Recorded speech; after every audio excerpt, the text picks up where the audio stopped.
Olá, tudo bem? Oi, Mira, tudo bem? Como é que você Você me está? ouve bem? Sim, você está nos Tudo ouvindo bem? ótimo. Estou sim. Dá um Muito oi aí para obrigada, muito bom ter vocês aqui novamente. Oi, Milena, nós tudo bem? Estamos felizes de Tudo estar bom? com você. Tudo bem? Tudo jóia. Nós que Tudo ficamos felizes, ótimo. viu? Muito honradas pelo convite de estar com você. Muito obrigada. Já é a segunda vez. Eu sei que você vai ficar aí ouvindo a gente Ela fica aqui me participando. ouvindo, tá? A live é curtinha, não dá para eu ficar duas aqui.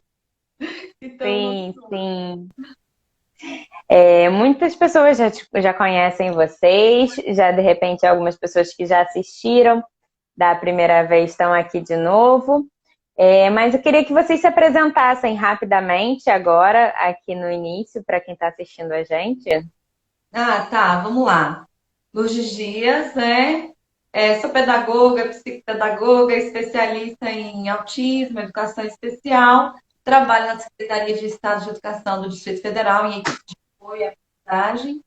E sou mestre em psicologia do desenvolvimento.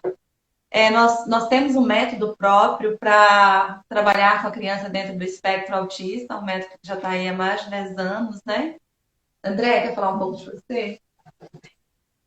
Oi, eu sou a Andréia, Ah, sou psicopedagoga, psicomotricista e a gente está atuando aí com autista já tem 10 anos, né, de parceria, eu e a Lu. E nós somos donas da bastante Rede. tempo, né?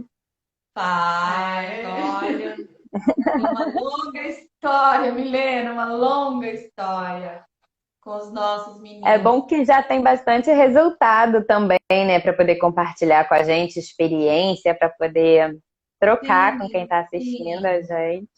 com certeza, bastante experiência, tanto dentro da Secretaria de Estado de Educação, como coordenadora de centro de ensino especial, há mais de 25 anos trabalhando com autismo. É muito tempo. E na área clínica, 10 anos.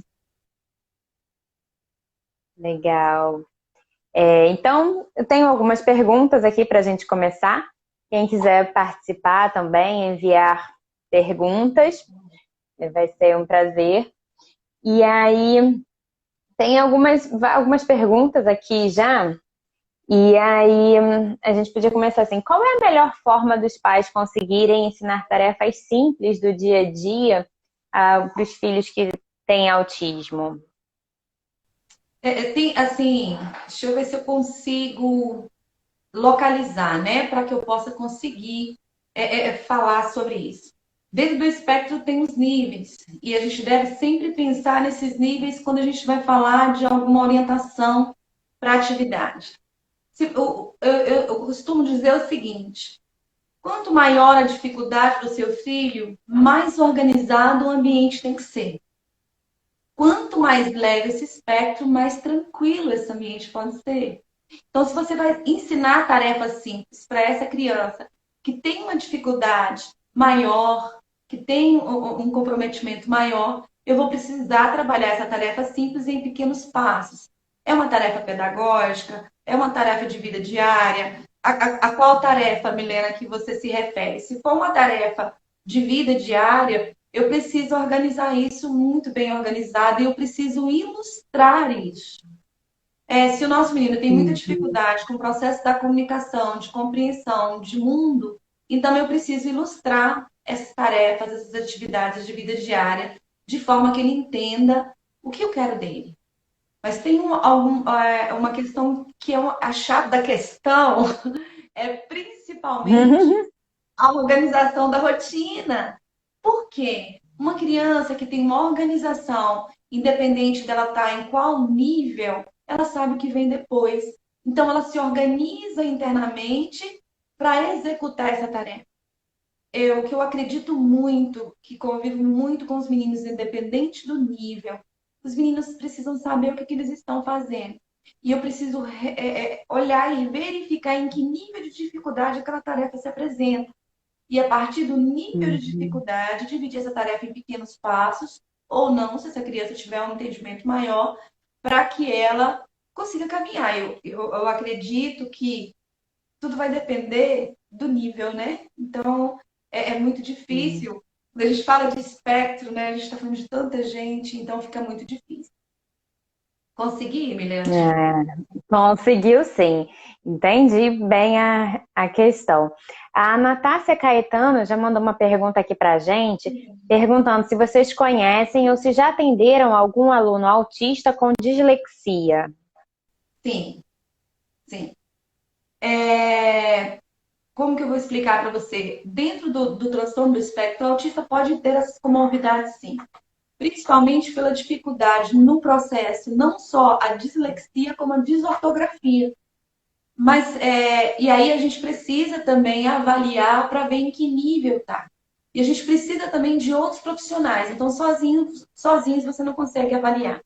A gente tem uma criança que tem desortografia, por exemplo, e tem uma dificuldade enorme no processo da escrita. Então, a gente tem que tomar outras situações para que ela consiga acompanhar o processo de aprendizagem. A criança com dislexia também, eu preciso ver que tipo de dislexia que se apresenta, né? É só uma dificuldade no processo de leitura e da escrita, ou ela consegue ler, mas não consegue escrever? Como que está essa dislexia? Mas é mais comum do que se imagina essa questão da dislexia, do transtorno de processamento auditivo, do TDAH, ou déficit de atenção também sozinho. Então, assim, isso acontece muito. E principalmente questões ligadas à motricidade, que aí traz a desortografia, não só a nível motor, mas também a nível neurológico, com uma dificuldade de cópia de palavras. Ela conta aqui pra gente que ela está com dificuldade com um filho de 6 anos na alfabetização. Pois é, para mim falar que é uma dislexia, ele precisa ter passado pelo processo de alfabetização. Eu não posso dizer que uma criança que ainda está em processo de alfabetização seja uma criança disléxica. Por quê? Porque ela não teve todas as chances de mostrar que não consegue absorver aquele conteúdo.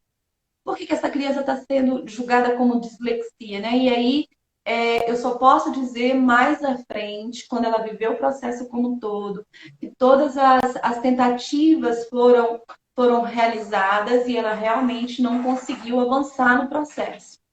E o fato da dislexia, ela também tem muita coisa ligada com essa própria conversação e a própria forma como essa criança organiza o mundo. Então, o que a gente vê, a gente tem um adulto que que está dentro do processo da dislexia, e a questão da dislexia ela é muito específica. Essa pessoa tem um cognitivo muito preservado, então ela tem uma inteligência que você percebe que ela aprende, tem um desenvolvimento muito bom em todas as outras habilidades, mas quando chega no processo da escrita, aí a coisa não acontece. Então, leitura e escrita é o grande problema. Mas se ele passar por um outro tipo de aprendizagem, que não há necessidade desse tipo de habilidade, ele vai muito bem. Então, a dislexia, para quando a gente falar da dislexia, não precisa ter nada atrás ali que eu possa colocar como comorbidade. Então, por que eu digo que tem um aluno, um aluno, uma pessoa que está dentro do transtorno do espectro autista e traz a dislexia? É uma pessoa que não apresenta dificuldades no processo de aprendizagem como um todo, mas que apresenta dificuldade no processo da leitura e da escrita depois de ter vivenciado o processo de alfabetização. Após, né? Ah, uhum, entendi. Ela complementa aqui usando, falou assim, usa vários meios para trabalhar o reconhecimento das letras, mas mesmo assim está muito difícil. Pois é. Quando Ainda a gente sobre o fala mesmo de assunto. isso, talvez, será que isso não está ligado à memória?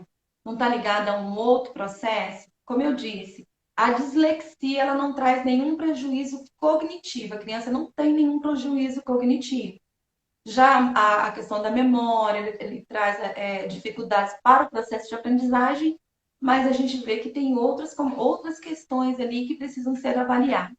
Então, é isso a grande diferença entre uma criança que não aprende por uma questão mais de memória, de déficit de atenção, de uma criança que tenha dislexia, porque a criança que tem a dislexia, você vê que o cognitivo dela está dentro, né, da normalidade, do padrão típico, e ela não consegue caminhar, infelizmente, simplesmente por essa questão, mas é uma criança que está em pleno desenvolvimento. Se eu fizer uma atividade oral com ela, ela vai me dar a resposta assim com muita tranquilidade, entendeu? Então, Uhum, vale a pena buscar um especialista para ver se realmente é dislexia, porque pode ser memória também. uhum, entendi. Importante, ela agradeceu muito as orientações aqui. Os profissionais que lidam diretamente com crianças com autismo, teria, assim, alguns cuidados específicos que vocês costumam listar, que elas precisam ter cuidados específicos ou alguma cautela? Eu vejo, eu gosto muito de falar que o comportamento nunca é só da criança. A gente vê tanto falar sobre autismo, sobre agressividade, sobre, levei isso, não sei. Eu vejo que o profissional que trabalha com autismo precisa separar, né, essa questão do comportamento. A criança não é o comportamento. Eu acho que um dos maiores cuidados que o profissional que trabalha dentro com pessoas dentro do espectro autista é conseguir ver a singularidade de cada um e não levar como que eu digo para você, algumas formas. Ele hoje está agressivo. Esse tipo de preconceito, eu acho que esse profissional não tem que ter. O cuidado, eu digo que o cuidado nunca é com o outro, o cuidado é consigo mesmo, em relação ao outro. Porque o comportamento que a criança apresenta está muito ligado ao próprio comportamento que você oferece para ela. Então, essa criança dentro do espectro, ela tem uma dificuldade maior de compreensão de mundo, ela pode vir com a questão de impulsividade, mas ela não tem a intenção de te machucar ou de te fazer algo, e talvez por algum comportamento que você apresente ou pela forma como você enfrenta esse processo dela, né, de ser mais, como é que eu gosto de dizer, tem um pai que diz assim, é como se não tivesse um filtro ali, aí ele reage imediatamente. Eu acho que esse profissional deve ter essa noção, ter esse cuidado de separar essa criança do próprio comportamento que ela apresenta em determinados momentos, de saber compreendê-la. Eu que trabalho há tantos anos com os meninos, eu percebo que as pessoas influenciam muitos comportamentos delas. E aí fica, porque ela é autista. Não, não é porque ela é autista. É porque você não sabe lidar com o próprio comportamento que ela apresenta. Então, eu acho que esse é um dos pontos chaves. Esse profissional ele tem que ser especialista para estar com a criança dentro do espectro. E ela tem que ser especialista, independente de ser na área clínica ou seja na área da educação. Porque a maioria dos problemas que os meninos enfrentam são provocados pelo outro e não por eles mesmos. Por quê? Porque eles trazem uma grande dificuldade de leitura de mundo. E se você tá ali e sabe de tudo isso, como que você quer que ele entre e siga os seus comandos, a forma como você enxerga? Não. Primeiro eu vou até onde ele está para depois trazer. Então eu acredito que o cuidado maior é com esse profissional, da forma como esse profissional está vendo essa criança, da forma como esse profissional está julgando essa criança e da forma se ele acredita nela, que é uma outra coisa também que tem que ter. Como eu falo sempre, como que você trabalha com criança especial e você não acredita nela? Então você não tem expectativa nenhuma. E eu preciso de alguém que seja alguém, como diz o Cortella, esperançoso, mas não de no sentido de ir atrás, de buscar realmente que ele atinja objetivos, que ele sabe o que ele está fazendo e não fazendo algo solto, né, de maneira que não vai levar essa criança a um objetivo concreto. Então, a gente tem que ter metas. Então, eu preciso de um profissional que saiba o que está fazendo, que tenha metas, que saiba se colocar para o pai, olha, pai, estou fazendo isso, fazendo isso, fazendo isso. Porque dentro do espectro, a gente está lidando com a criança que cada momento, cada segundo conta. Então, é muito Uhum. importante ter essa pessoa essa formação para estar com eles. Vocês até têm um curso, né, específico para poder Sim, orientar, voltado para profissionais. É para profissionais da educação ou para profissionais a clínicos? gente trabalha, tem até médicos nesse último curso que a gente está colocando, tem 2 clínicos, uma pediatra e uma dermatologista fazendo o nosso curso. Então, assim, a gente tem muitos profissionais que gostam dessa filosofia de trabalho, onde a criança vem primeiro. Assim, a gente trabalha com formação de professores, formação de pessoas para trabalhar com o nosso método.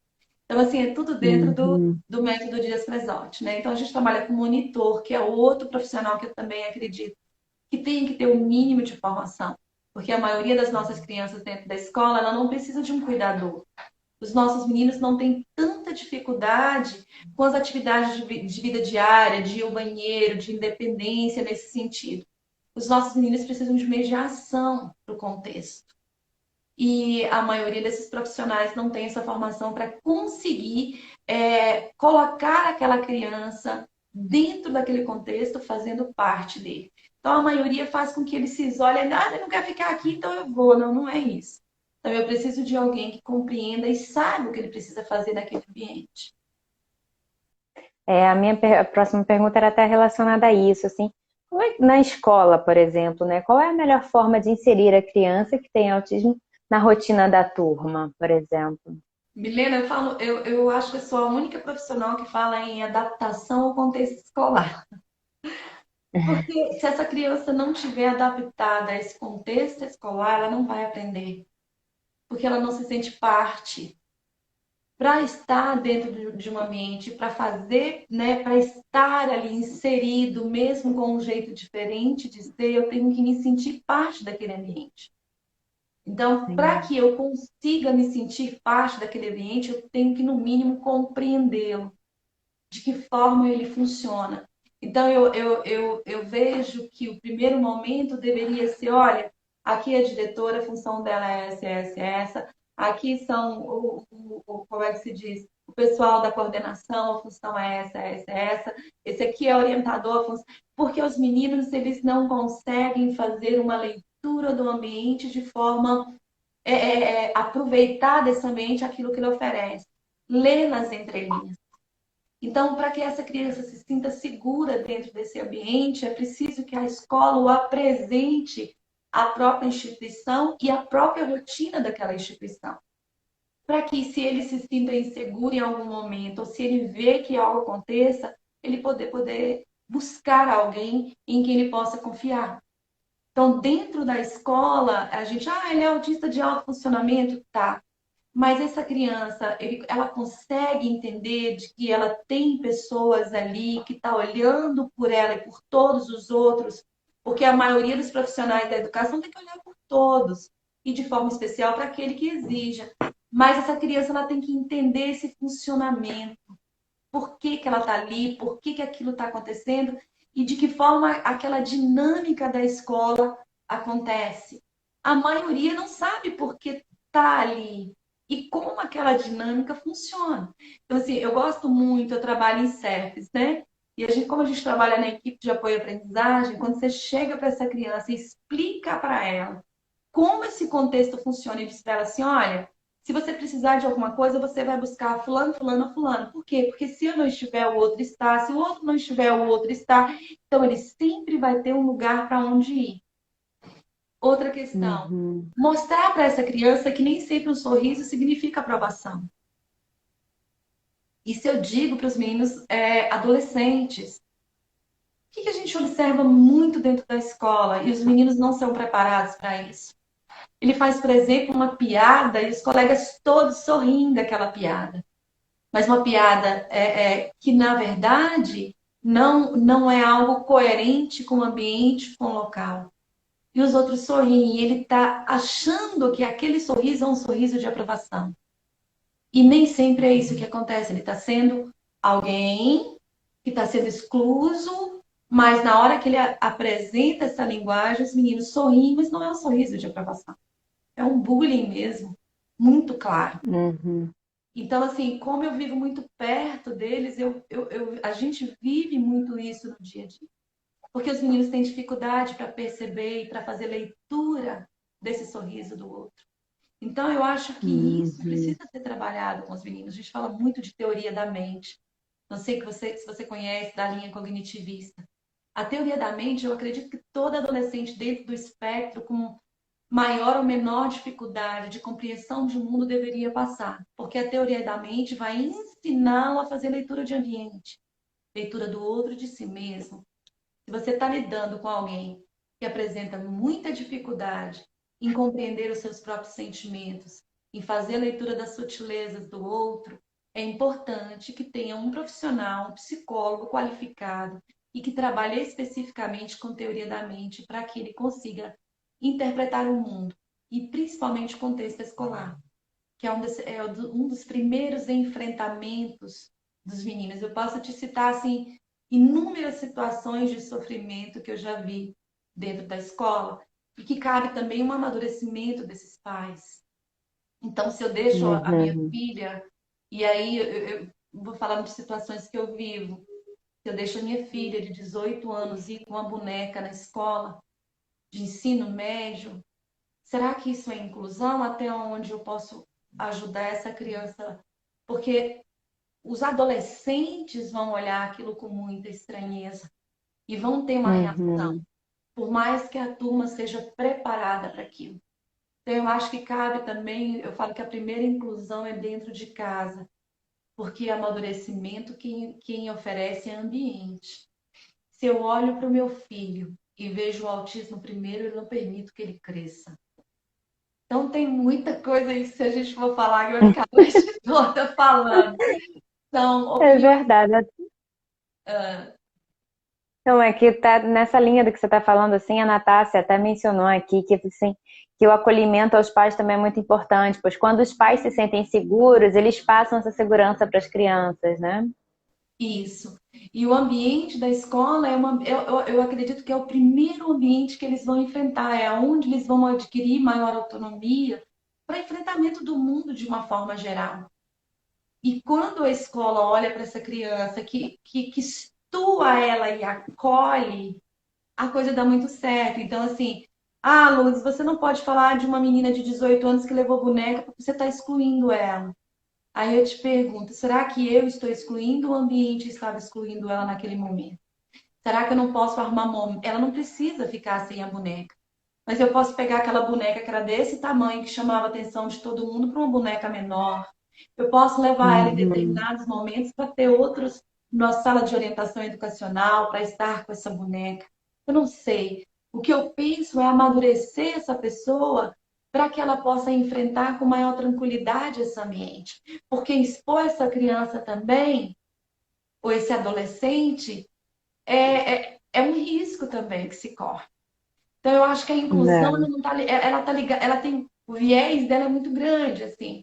Não é só dentro da escola, ela também acontece em casa. Como que eu tô vendo meu filho de 18 anos? Né? Como que o meu filho. Uhum. Você tá entendendo? Então, assim, mas meu filho tem autismo, tem que levar. Não, é como assim? Seu filho é inteligente, seu filho tá no ensino médio, seu filho tá amadurecendo, seu filho vai ter que procurar, né, um trabalho, seu filho vai ter que amadurecer e tem que deixar ele ir. Então, eu acho que essa inclusão, ela precisa, esse pai precisa olhar para isso também, né? Então, eu acho que é um Uhum. conjunto. A inclusão, ela é um conjunto, igual essa mãe disse. Eu acho que quando a escola, com esses profissionais, ou numa clínica, que esse profissional tem esse olhar, a gente vai permitindo que os meninos amadureçam. E com esse amadurecimento vem maior responsabilidade. E aí eu acho que todo é independência, né? Autonomia. E é o que a gente quer realmente. Que os meninos cresçam e realmente amadureçam. Posso falar uma coisa aqui? Nessa quinta-feira a gente Claro. tem uma live com uma pessoa adulta que tem autismo de 40 anos e que está aí, que está tudo bem, casou, tem filhos. Então, assim, é possível sim, e a gente tem que analisar esse espectro. E uma das maiores características, Milena, que a gente tem observado no autista de alto funcionamento, que era o chamado Asperger, é essa dificuldade de amadurecimento, essa dificuldade de se situar em idade, enfrentar, porque ele vê tudo muito difícil. Mas é um tipo de Uhum. menino que briga muito, fala, "Ah, não vou fazer", mas de repente ele faz. Mas ele precisa desse primeiro enfrentamento, ele precisa estar muito seguro do que ele vai fazendo. E aí, nesse momento, não é o diagnóstico que tem que ir primeiro, é ele. Então, eu acho que é algo para os pais estarem refletindo nesse sentido. Ah, muito legal. Vai ser muito interessante essa live com o autista, ou a pessoa, né, que tem autismo e tem 40 anos. O Daniel comenta aqui que essa questão do autismo é evidenciada em todos os campos. Ele fala que ele é advogado e que é um sofrimento conseguir, por via judicial, o melhor tratamento para essas crianças, muitas vezes por desconhecimento dos juízes também. Sim, sim, tem. Você vê que a gente, no Brasil, a gente tem um desconhecimento, e aí eu acredito que também tem muito da própria filosofia que o país segue, no sentido de que as coisas vão amadurecer, daqui a pouco dá um clique, ele se desenvolve. A gente tem muito disso. Dentro da educação, isso também é muito real. Ah, não, vamos deixar, vamos esperar mais um pouco e tal. Agora, no Brasil, a gente tem esse desconhecimento desde o momento clínico lá com o pediatra, que tem tanta criança, tantas histórias que a gente consegue, que a gente ouve no sentido de, Luz, eu fui o pediatra me mandou aguardar. Então, eu acredito que é necessário, sim, é uma luta dos pais, fazer essa contagem de quantas pessoas dentro do nosso país está diagnosticado dentro do espectro. Porque a partir desse momento, desse quantitativo, nós vamos ter que exigir políticas públicas. Porque isso é política pública, né? Então, eu acho que a partir do momento que tiver essa contagem, que a gente verificar que tem muitas pessoas dentro do espectro, aí sim nós vamos poder exigir maiores políticas públicas. Porque o que eu não consigo, e aí eu estou falando de uma questão própria minha, não, eu não consigo entender como uma criança dentro do espectro vai para uma escola e dentro dessa escola não tem um mediador que seja especializado. Eu não consigo entender, porque é uma criança que tem uma forma diferenciada de ver e de se perceber, de perceber o mundo. Então ela precisa de alguém que a compreenda. Se essa pessoa não a compreende, como que ele vai mediar esse contexto? Porque o autista ele precisa de alguém que faça uma ponte entre ele e o mundo. Ele precisa. Então, eu acredito que a gente tem amadurecido muito, isso é muito discutido em termos de artigos e de tudo mais, mas nós ainda temos um longo caminho pela frente, né? E assim, nas lives que a gente tem feito, a gente tem conversado, não é um problema só do Brasil, não, viu, gente? O É, problema né? é um problema a nível mundial, porque como é que se diz? Como que eu olho para essa criança? Como que eu olho para esse adolescente? Né? E é uma questão até cultural mesmo, de achar que a pessoa que tem uma deficiência ou que foge a um padrão de normalidade, ela tem menos valia, né? Então não se merece o investimento. E é exatamente o contrário, é essa pessoa que realmente merece um grande investimento, porque ela precisa dessa ponte para seguir. Né? Uhum. E infelizmente no nosso país a gente não consegue esse tipo de. Ainda não consegue, mas vamos conseguir, né? Vamos É, a Marília, orientadora, fala que é aprender a aprender. Esse papel do mediador, né, nas escolas, vocês orientam que seja feito por qual profissional e que formação que ele tem que ter? Quando eu falo assim de um mediador dentro do contexto escolar, ninguém substitui a função do professor. Então, esse professor também tem que ser um especialista em educação especial, ele tem que entender de autismo, porque ele não pode deixar o papel dele para esse monitor ou para esse auxiliar. Mas, na minha opinião, não pode se pegar um estudante e colocar na escola, alguém que ainda não tem uma formação. Uhum. Ele deveria, pelo menos, passar por uma formação mínima para compreender o que se espera e quais são os objetivos daquela criança dentro daquele contexto escolar. Então, é igual você falou, se eu estou na educação infantil, qual é o objetivo? Que essa criança se adapte, que essa criança Uhum. compreenda, que essa criança traz algo naquele comportamento que, dependendo da forma como eu vou lidar com ela, ela vai entender menos ainda aquele ambiente. Então, a faixa etária, novos objetivos devem ser lançados. E esse professor deve estar consciente para ajudar esse mediador, ou esse auxiliar para estar ali. Então, o que a gente vê hoje? Uma sala de recursos sobrecarregada que não consegue atender todos os monitores. Em Brasília chama jovem educador social, não sei. São estudantes e pessoas que não têm experiência no trato com as pessoas com autismo. Então, os meninos precisam de uma formação mínima para estar ali. Uhum. Você estava falando da questão da importância de políticas públicas, do diagnóstico, de levantar os números, mas o diagnóstico, ele é muito complexo, né? E dificultado aqui no Brasil, especialmente pelo menos aonde a gente ouve falar. A partir de que idade você acha que a gente conseguiria ter essa definição e esse diagnóstico? O que precisa, assim, uma opinião muito pessoal, o que precisa se compreender é que quanto mais tarde o diagnóstico de uma pessoa dentro do espectro, maiores os prejuízos ela vai ter.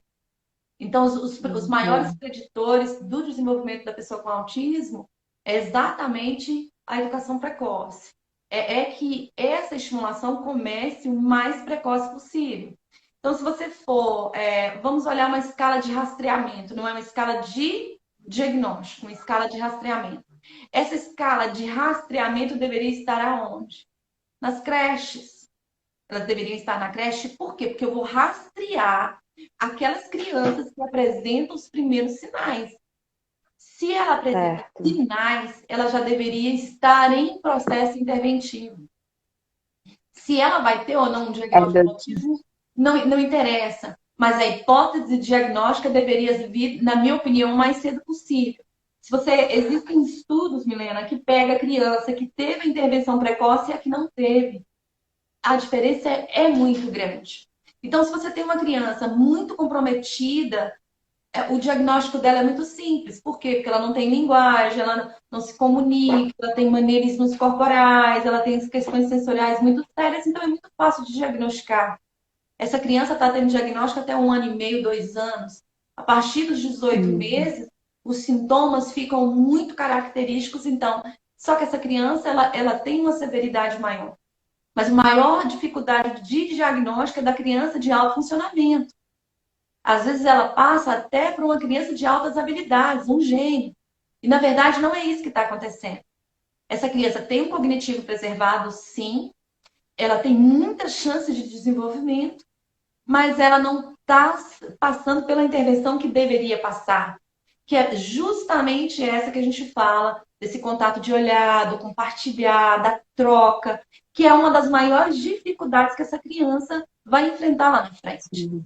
E uma das grandes coisas que a gente também fala sempre, não é o que você sabe, mas o que você faz com o que você sabe, que designa realmente aquilo, né? Então, essa criança ela pode saber muito, falar, meu filho é muito inteligente, fala 5 línguas. Mas ele fala 5 línguas dentro do interesse dele, ele não consegue compartilhar aquilo, não tem uma funcionalidade. Então, eu preciso olhar a funcionalidade que meu filho dá para aquilo que ele sabe. Porque o conhecimento só se torna conhecimento quando ele tem o quê? Uma função. Então, o que a gente vê? Crianças apaixonadas por números e fica horas e horas falando números e números e fazendo contas. Mas quando você traz ela para a realidade, manda ela interpretar um parágrafo, ela não consegue. Então, isso é muito sério dentro do autismo. A gente foca no que ele sabe e esquece o que ele não sabe. Então, é importante buscar os eixos de interesse dele para que ele consiga ter um desenvolvimento em todas as áreas. E não só em uma área. Entendeu? Então, entendi. É tudo muito complexo dentro do universo do autismo. Né? É um espectro, nenhuma pessoa pode ser comparada à outra. Então, tudo depende, e aí eu gosto muito, quando a gente fala do nível de funcionalidade. Então, eu vou julgar essa pessoa pela funcionalidade e a quantidade de ajuda que ela precisa. Então, eu tenho uma pessoa que é muito funcional e quase não precisa de ajuda, autismo de alto funcionamento. Mas eu tenho uma pessoa que tem uma baixa funcionalidade, muito auxílio. Então, essa criança, ela tem um maior comprometimento. Isso vai determinar o tipo de intervenção que ela vai ter. Entendi. Fanquinho Sobrinho, boa noite. Ele está comentando aqui, se tiver alguma pergunta para mandar para a gente, só escrever aqui que a Lourdes responde. O Fabrício comentou que o filho dele teve o diagnóstico fechado com 1 ano e 10 meses. E a Marília comenta aqui que ela trabalhou com educação infantil e percebeu a necessidade de profissionais especializados nesta área. Sim, E é sim. importante, né? Como eu te disse, por exemplo, essa escala OMCHEF, ela é uma escala, eu acho que é uma das mais conhecidas no Brasil. Ela não é uma escala de diagnóstico, mas é uma escala de rastreamento. Essa escala de rastreamento, ela deveria estar dentro das creches, da educação infantil. Não para que você faça diagnóstico, não é, né? Mas é no sentido de, se eu vejo um sinal, porque todo e qualquer atraso, que eu acho que isso que o brasileiro também tem que pensar, todo e qualquer atraso precisa ser investigado. Ele vai E gerar. assim, as intervenções que são feitas para estimular, por exemplo, uma criança, que assim, você tem a suspeita do espectro, mas não tem o diagnóstico fechado. Qualquer estímulo que você faça específico para visando o estímulo, né, do desenvolvimento da criança, que pode ter o espectro, vai ser benéfico, né? Não vai fazer mal, por exemplo, caso ela não tenha, não tem problema para ela receber Ela não esses vai ter estímulos. prejuízos, né? Nesse sentido, né? Uhum, Ela não terá prejuízo. sim. Agora, o ideal, assim, quando tem muita gente que confunde, assim, no sentido de, tem uma criança com comportamentos muito difíceis, é uma criança que tem uma dificuldade de birras, essa criança manda porque é diagnóstico de autismo. E o que está ligado, o que está no cerne, que são marcadores do autismo, a gente não se fala em birras, porque tem criança que apresenta birras e outras que não. Mas se você for ver dentro do diagnóstico, dentro do DSM-5, o que ele busca é exatamente as questões de comunicação, né? E as questões dos comportamentos repetitivos e essa questão social. Então, um atraso de linguagem não pode ser visto como autismo. Criança com muitas birras, criança com uma dificuldade maior de compreender ou não, também não pode ser motivo para ser encaminhada para autismo. A criança que precisa Uhum. ser vista é a criança que tem dificuldade de isolamento social. Essa é uma das maiores características, é aquela criança que se isola, aquela criança que, junto com o isolamento, traz uma restrição alimentar, junto com essa restrição alimentar, traz movimentos muito estereotipados. Então, eu preciso ver um conjunto de sinais. Um único sinal não vai fazer com que eu leve. E o MCHET, ele traz, né?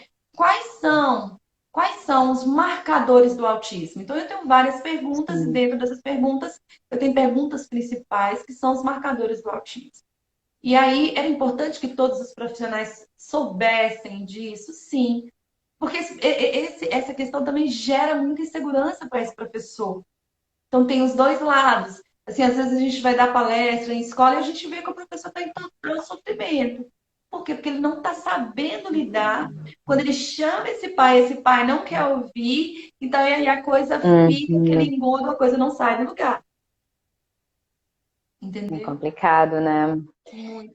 Durante esse período da pandemia, as crianças estão tendo aulas à distância, né? E Sim. muitas vezes os pais não sabem a melhor forma de ensinar os filhos ou acompanhá-los nesse processo.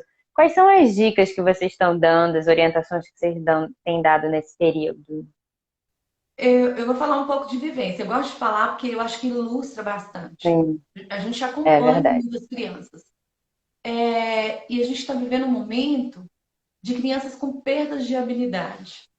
Então, a minha criança, meu filho começou a piscar demais, começou os maneirismos voltaram, né?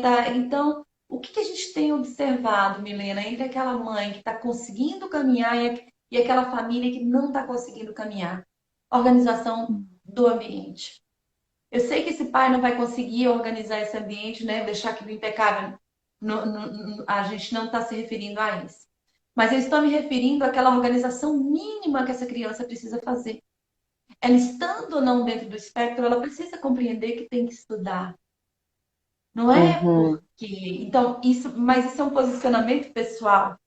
Essa criança, hoje eu não quero estudar, não, a sua rotina é estudar. A princípio, ele vai achar muito ruim. mas daqui a pouco ele está se adaptando.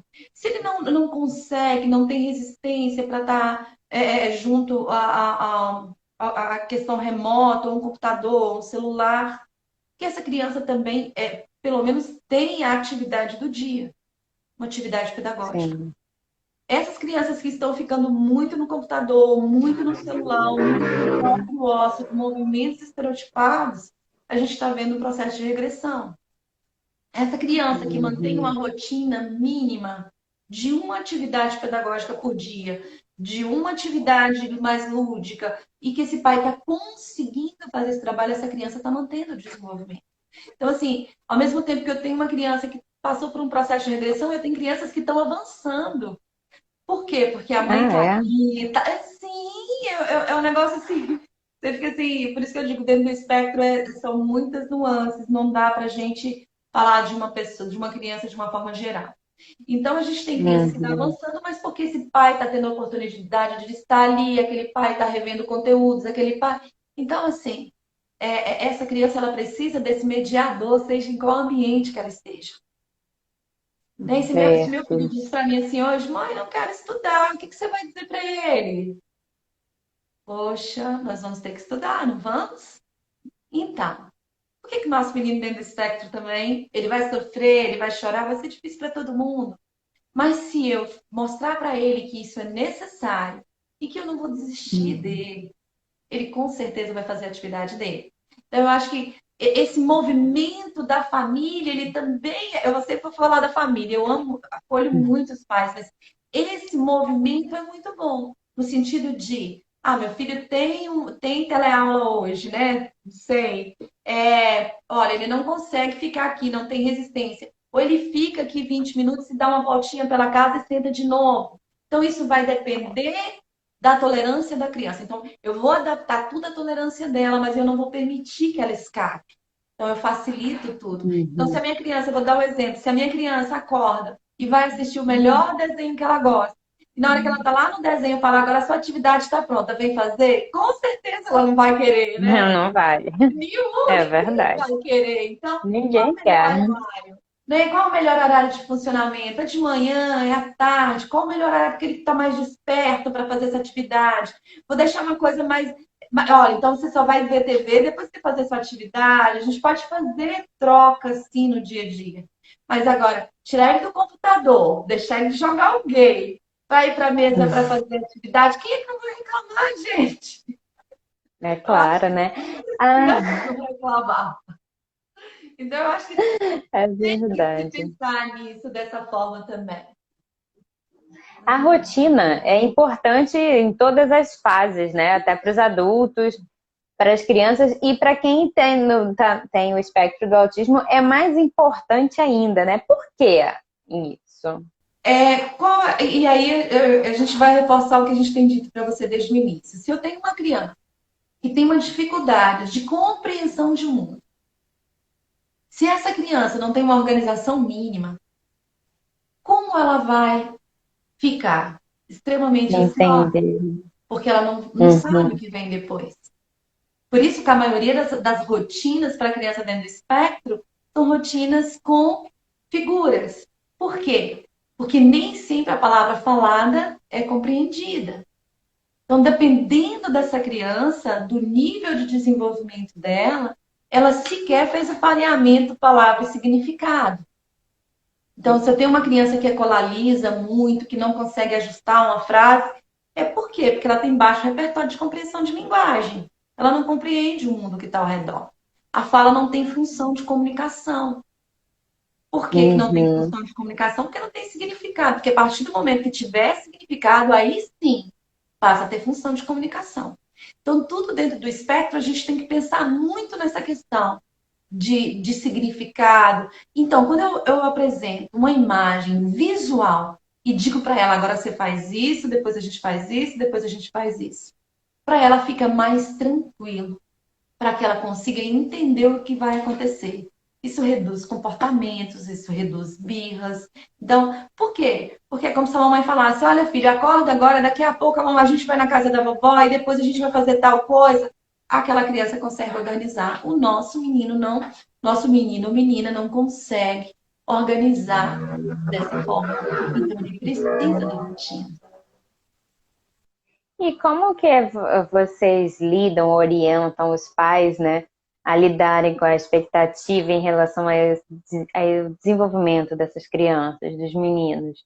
Porque, pelo menos no início, né, quando o pai percebe, que suspeita e depois confirma o diagnóstico, né, ele precisa rever as expectativas que ele vai criando, né, em cima do filho.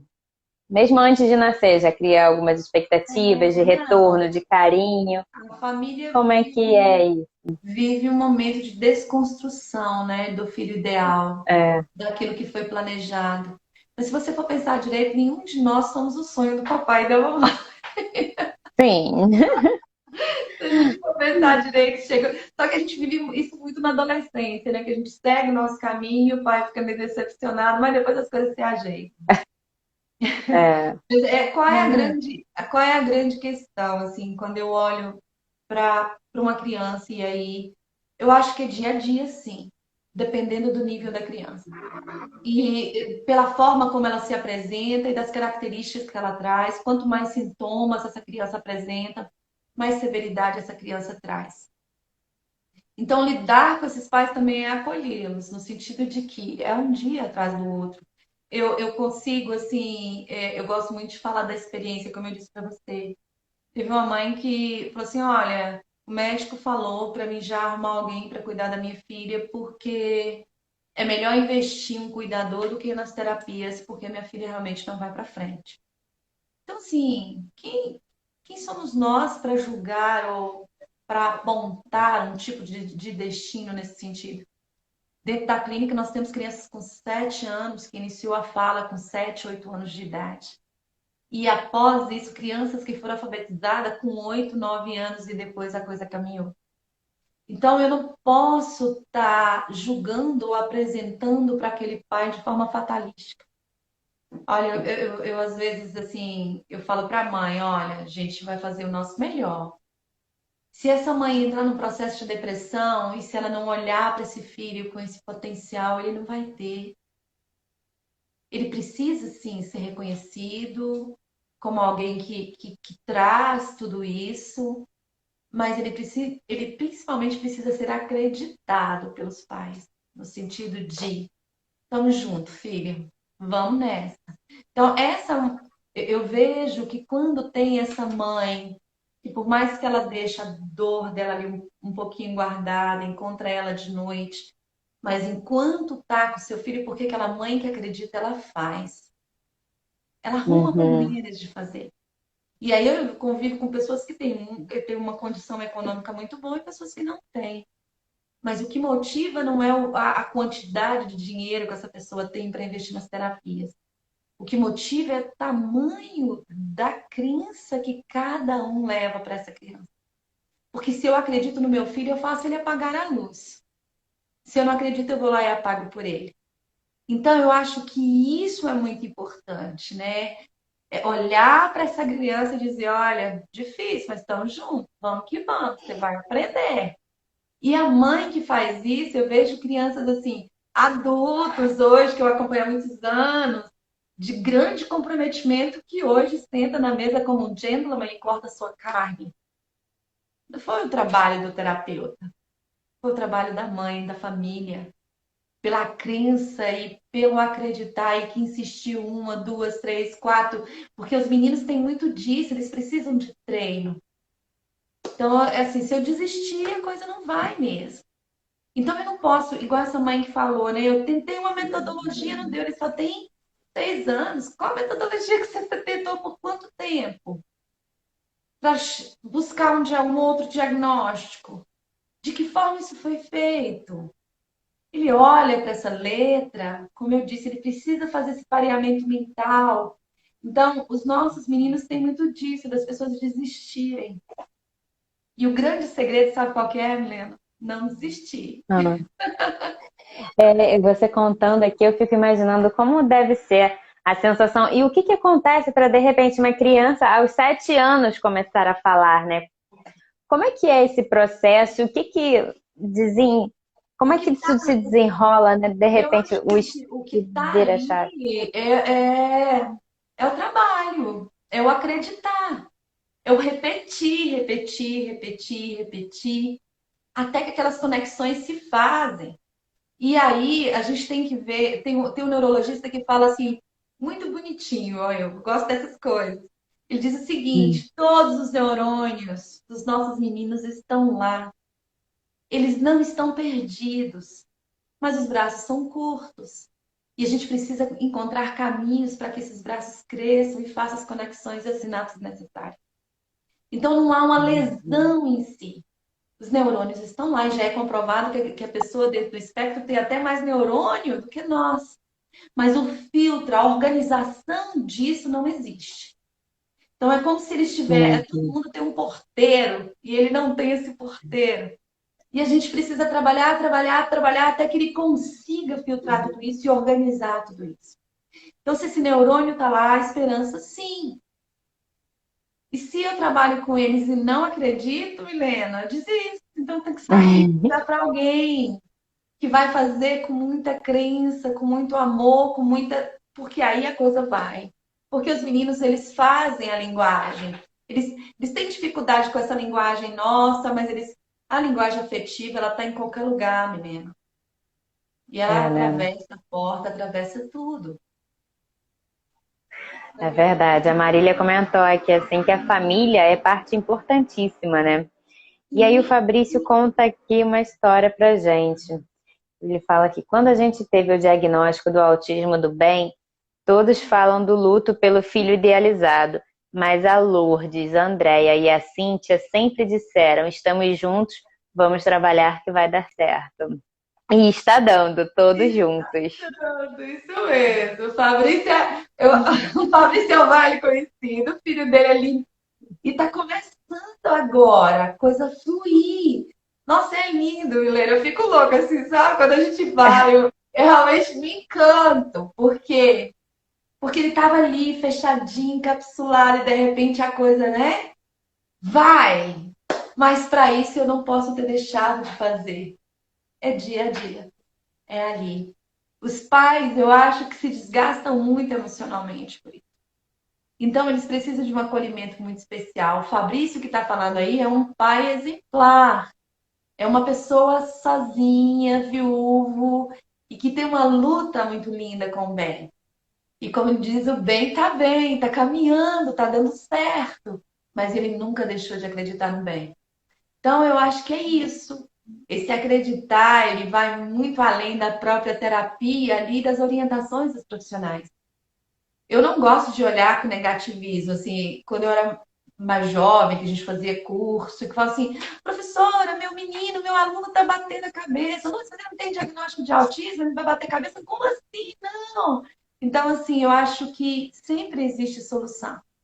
E aí, várias cabeças pensantes para que essa criança se organize. Eu acho que a equipe multidisciplinar é muito importante.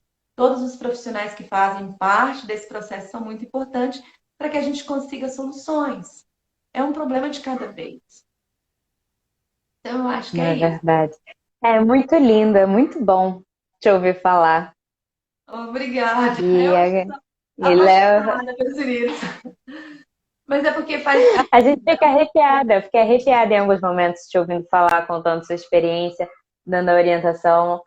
Acho muito importante. E quem está assistindo aqui foram só mensagens, várias mensagens de parabéns e elogiando o trabalho de vocês. E quem está ouvindo agora também, agradecendo pelas orientações. Foi muito enriquecedor. Que bom, Mais menina. uma vez, Muito bom. o nosso tempo está quase acabando. Acabando. Passou rápido demais, né? Muito rápido, gente. Mas eu queria agradecer muito mais essa Obrigada. disponibilidade e pedir uma mensagem final para quem está assistindo a gente e para quem vai assistir depois, porque a live vai ficar disponível no nosso IGTV, sobre os pais, os professores que estão nesse momento especial, diferente, né, do isolamento e tendo que lidar com as crianças e continuar orientando e buscando o desenvolvimento das crianças, as pessoas que têm o autismo? Eu vou falar de uma coisa que todo mundo diz que é uma dificuldade no mundo né, do espectro, no sentido de os meninos não têm empatia. Então eu peço para que vocês tenham muita empatia. Se coloquem no lugar deles. Eu acho que é só isso. E a coisa vai caminhar quando a gente conseguir fazer isso. Essa é a minha É visão. verdade. Muito boa, totalmente pertinente. Muito obrigada. Obrigada. Agradeço a Andréia também. A dupla. Muito bom ter vocês aqui com a gente, Obrigada. viu? Parabéns pelo trabalho de vocês. Obrigada. Quem, por um acaso, estiver assistindo a gente aqui, que ainda não conheça elas, ainda não conhece o trabalho delas, é só ir no Instagram Sim. delas, tem todas as informações. E Lourdes Dias e Andréia Pressotti. canal Muito obrigada. Mais. Olha o nome, Acreditar Mais. É verdade, faz todo sentido. Muito obrigada, viu? Parabéns pelo trabalho de vocês. Obrigada pela disponibilidade mais uma vez. Tchau. Tchau. Boa noite a todos. E a live vai ficar salva aqui. Tchau. Obrigada a todos que nos assistiram. Tchau.